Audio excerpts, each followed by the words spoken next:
tindak kriminal terekam kamera pengawas. Di Duren Sawit, Jakarta Timur, dua pria menggasak satu unit sepeda motor trail yang terparkir di depan toko hanya dalam waktu 1 menit. Sementara di Ciledug, Kota Tangerang, kotak amal di sebuah musola digondol maling. Rekaman kamera pengawas ini memperlihatkan saat dua pelaku mencuri sepeda motor yang terparkir di depan sebuah toko di Jalan Cipinang Muara 2 Duren Sawit pada Rabu pagi. Satu pelaku bertindak sebagai eksekutor, sementara yang lainnya bertugas mengawasi situasi. Hanya kurang dari 1 menit, motor trail milik karyawan toko ini sudah berhasil dibawa kabur pelaku. Menurut korban, pelaku sudah mondar-mandir di depan toko sejak tengah malam dan baru melancarkan aksinya pada pagi hari. Sekitaran jam 6 pagi, motor saya hilang. Parkirnya di sini. Itu posisinya udah dikunci setengah motor. Terus dilihat dari CCTV, orangnya sih satu orang sama temennya kayaknya nunggunya di depan. Dia dari jam 12 malam udah kayak ngecek situasi, mondar-mandir. Peristiwa ini telah dilaporkan korban ke pihak kepolisian pada Rabu sore.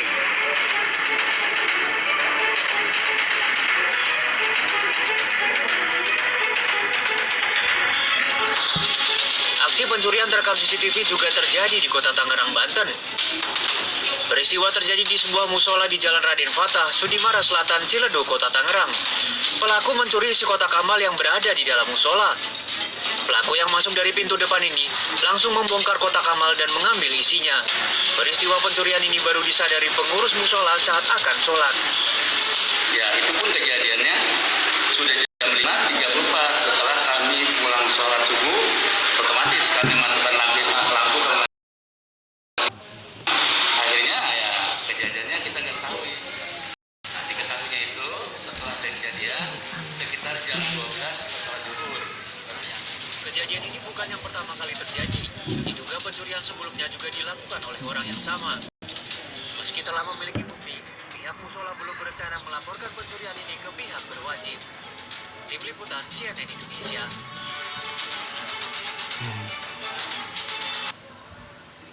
Seorang marbot berusia 65 tahun di Makassar tega berbuat asusila terhadap 8 anak di bawah umur sejak April lalu.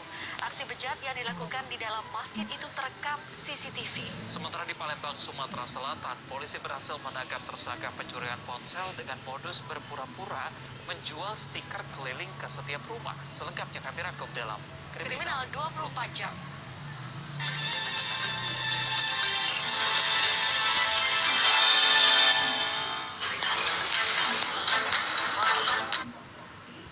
Jam.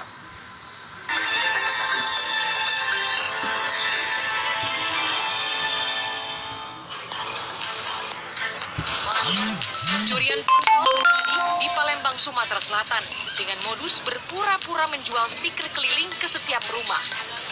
Pelaku sengaja memanfaatkan kesempatan masuk ke dalam rumah korban saat melihat pintu terbuka, lalu mencuri ponsel di atas meja. Namun, aksi pelaku dipergoki anak pemilik rumah pada Rabu siang, hingga akhirnya ia babak belur dipukuli warga. Beruntung petugas cepat datang ke TKP dan membawa pelaku ke kantor polisi. Berdasarkan catatan kepolisian, pelaku sering keluar masuk penjara karena terlibat kasus pencurian dan penganiayaan. Pelaku dijerat pasal 363 KUHP dengan ancaman kurungan 5 tahun penjara.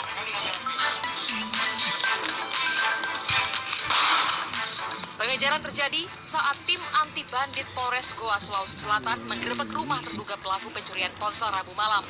Bahkan polisi terpaksa mengeluarkan tembakan peringatan, tapi terduga pelaku tetap lolos dari kejaran petugas. Sebelumnya polisi sempat mengepung rumah terduga pelaku. Saat digerebek, terduga pelaku tidak melakukan perlawanan dan mempersilahkan petugas melakukan penggeledahan. Ternyata, sikap kooperatif tersebut hanya dijadikan modus untuk melarikan diri melalui pintu depan. Polisi langsung melakukan pemeriksaan terhadap kerabat tersangka dan mengimbau untuk segera menyerahkan diri. Seorang marbot berusia 65 tahun di Makassar tega mencabuli 8 anak di bawah umur. Sungguh ironis, aksi cabul tersebut dilakukan pada siang hari di dalam masjid sejak April lalu. Aksinya pun terbongkar karena terekam CCTV. Tersangka berinisial K mengaku tidak memaksa korban dan hanya menjadikan anak-anak berusia 9 hingga 12 tahun sebagai pelampiasan nafsu birahi yang tidak sanggup dipenuhi istrinya. Tidak terima dengan perlakuan cabul tersebut, keluarga korban langsung mendatangi rumah tersangka. Beruntung aparat Polsek Panakukang sudah menangkap pelaku dan mengevakuasi istri serta kedua anaknya. Namun rumah pelaku sempat dirusak, dijadikan pelampiasan kemarahan warga. Tersangka telah diamankan ke Mapolrestabes Makassar dan diancam hukuman penjara paling lama 15 tahun. Selanjutnya, momentum Hari Kemerdekaan menyatukan dua sahabat lama yang Diancam hukuman penjara paling lama 15 tahun.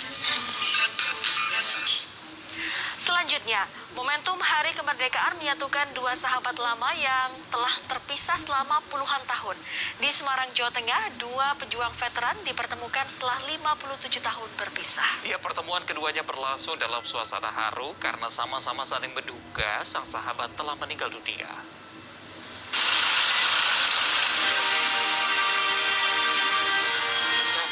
Inilah momen haru pertemuan Mbah Sanyoto dan Mbah Sumardi di Taman Makam Pahlawan Giri Tunggal, Semarang, Jawa Tengah pada Rabu siang.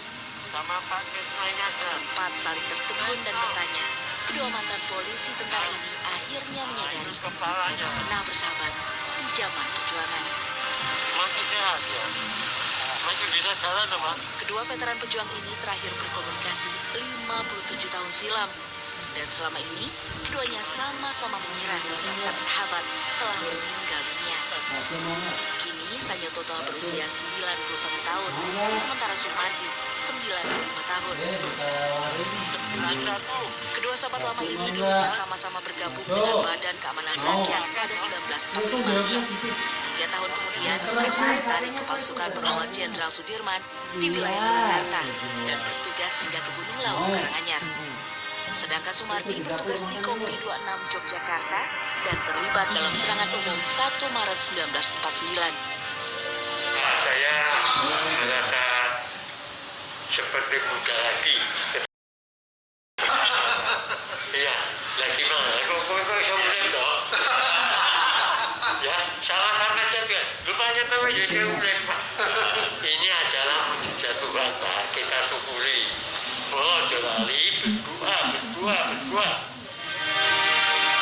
sahabat ini dipertemukan oleh Detasemen Polisi Militer 4 Semarang dan upaya mempertemukan dua pejuang veteran yang sudah bukanlah hal mudah. Pihak Denpom harus melakukan riset data yang tepat dan menemui saksi-saksi yang keterangannya dapat dipertanggungjawabkan. Momen ini saya rasa momen yang bagus karena flashback kepada beliau ini. Tadi kita ajak beliau ke makam pahlawan untuk berziarah mengenang para pahlawan yang diantaranya adalah rekan-rekan beliau sendiri.